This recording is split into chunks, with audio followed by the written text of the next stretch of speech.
আমি তো কাউন্সিলর হয়েছি, আমি আগেও কাউন্সিলর ছিলাম। এটারই ধারাবাহিকতা বজায় রাখার জন্য কাউন্সিলর হয়েছি। এটা একটা নর্মাল প্রক্রিয়া। আমি ব্রাদার্স ইউনিয়ন ক্লাবের দায়িত্বে রয়েছি এবং সেই ক্লাবের কাউন্সিলর হিসেবে আমি এখানে থাকবো। কিন্তু আমার অন্য কোনো ধরনের বিসিবির বোর্ড অথবা নির্বাচন সংক্রান্ত কোনো কিছুর সাথে আমার কোনো সরাসরি সম্পৃক্ততা এবং সংশ্লিষ্টতা নেই, নির্বাচনের সাথেও নেই।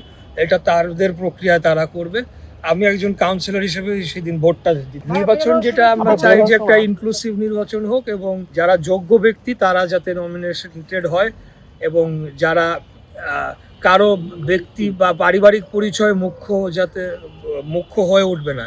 পারিবারিক সদস্য হয়েও তো যোগ্য ব্যক্তি হতে পারে, তো তার বিরুদ্ধেও আবার যদি অযাচিতভাবে সমালোচনা করা হয় সেটাও ঠিক হবে না। তো আমরা চাই যে যোগ্য ব্যক্তি দ্বারা আগামী দিনে বিসিবি পরিচালিত হোক, কারণ এটা আমাদের জাতীয় প্রতিষ্ঠান এবং এই টিমটা আমাদের রাষ্ট্রীয় সম্পদ বলে আমি মনে করি।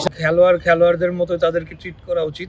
নতুন করে অ্যাড করার কিছু নাই, তবে তাদের যদি আসার ইচ্ছা থাকে তারা কি পদক্ষেপ নিয়েছে কিনা, তার পরিপ্রেক্ষিতে সরকারের পক্ষ থেকে কোনো ব্যবস্থা আসতে পারে। তারা কি আসতে ইচ্ছুক কিনা এবং তারা কি অনুতপ্ত কিনা, যে কারণ জনগণের আক্রোশ রয়েছে।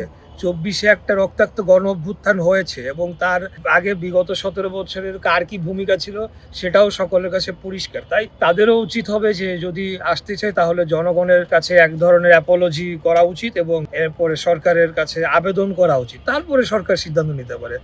সরকার তো আগ বাড়িয়ে কাউকে আর নিয়ে আসতে পারে না।